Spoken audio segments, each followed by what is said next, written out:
কোরবানির ঈদ মানেই হচ্ছে গরুর গোস্ত খাওয়া দাওয়া। গরুর গোস্ত খেতে খেতে আমার আর ভালো লাগছে না, তো ভাবলাম যে আমি বাসায় একটা আনকমন রেসিপি করে সবাইকেও খাওয়ালাম, নিজেও খেলাম, ভালো লাগবে সবার। সো হাই এভরিওয়ান, আসসালামু আলাইকুম। আমি ইসরা চলে আসলাম নতুন আর একটা ভিডিও নিয়ে। তো যে যেখান থেকে দেখছেন আশা করি ভালো আছেন। জি আলহামদুলিল্লাহ, আমিও ভালো আছি। তো আমি আজকে পাবদা মাছের রেসিপি করে দেখাচ্ছি। পাবদা মাছের ঝোল রান্না, এই রেসিপিটি আমার এত প্রিয় একটি খাবার বলে বোঝানো যাবে না। তো এখানে আমি কেটে নিয়েছি পাবদা মাছ, সুন্দর করে ধুয়ে নিয়েছি। তো যন্ত্রপাতি নিয়ে আমি হাজির হয়ে গিয়েছি। আমি এখন মশলাগুলো বেটে নিব। এখানে আমি পেঁয়াজ, রসুন, মরিচ হাফ বেটে নিচ্ছি, পুরোপুরি মিহি করার কোনো দরকার নাই। ওকে, এরপরে হচ্ছে আমি একটা প্যানে পরিমাণ মতন সরিষার তেল দিয়ে দিয়েছি। তেলটা একটু গরম হয়ে আসলে আমি এখানে বাটা মশলাগুলো দিয়ে দিব। এখন সুন্দর করে নেড়ে নিতে হবে, পুরো মশলাটা যেন তেলের সঙ্গে মিশে যায়। আচ্ছা, একটু সময় নিয়ে আমি নেড়ে নিচ্ছি সুন্দর করে। এখন আমি এখানে দিয়ে দিচ্ছি পেঁয়াজ কুচি। কিছু পরিমাণে পেঁয়াজ আমি এখানে কেটে নিয়েছিলাম, সেটা এখন দিয়ে দিচ্ছি। দিয়ে হালকা করে একটু ভেজে নিব।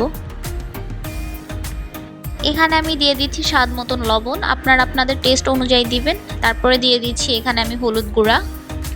আচ্ছা, এরপরে হচ্ছে আমি সুন্দর করে আবার নেড়ে নিচ্ছি।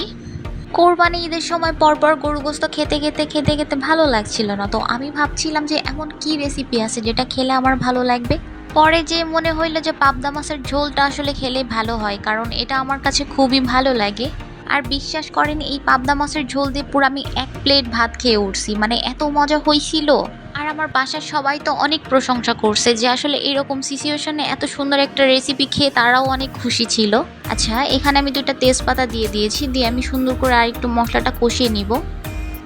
দেখেন, দেখতেই কত ভালো লাগছে, কালারটা মাশাআল্লাহ অনেক দারুণ হয়েছে। খেতেও কিন্তু দারুণ হয়েছিল, খেয়ে অনেক তৃপ্তি পেয়েছি। এখন আপনারা বলতে পারেন বা ভাবতেও পারেন এটা যে আপু আপনি নিজের রান্না এইভাবে প্রশংসা করছেন।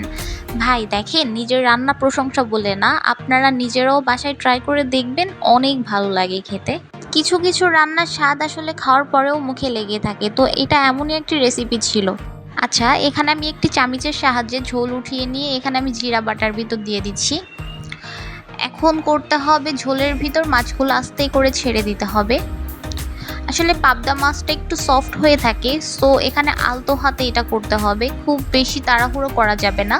আচ্ছা, আমার মতন কে কে এই পাবদা মাছের রেসিপি পছন্দ করেন বলেন তো, অবশ্যই কিন্তু আমাকে জানাবেন কে কে পছন্দ করেন।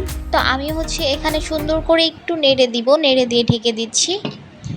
ঢেকে দিয়ে কিছুক্ষণ পরে আবার ঢাকনাটা উঠিয়ে দেখব কি অবস্থাতে আছে। এই যে দেখেন, রান্না হচ্ছে সুন্দর মতো। এখানে আমি আলতো হাতে একটু মাঝে মাঝে নাড়িয়ে দিব যেন তলে লেগে না যায়। আচ্ছা, আমার একটা জিনিস খুব জানতে ইচ্ছা করছে, কোন কোন জেলায় কোন কোন শহরে এই মাছটিকে কি নামে পরিচিতি দেওয়া হয়, এটি আমার খুব জানতে ইচ্ছা করছে। তো আপনারা যে যেখান থেকে দেখছেন অবশ্যই আমাকে কমেন্টস করে জানাবেন এই মাছটিকে কি নামে পরিচিতি দিয়ে থাকেন আপনারা। তো আমি কথা বলতে বলতে রান্নার ভিতর জিরা বাটাটা অ্যাড করে দিয়েছি।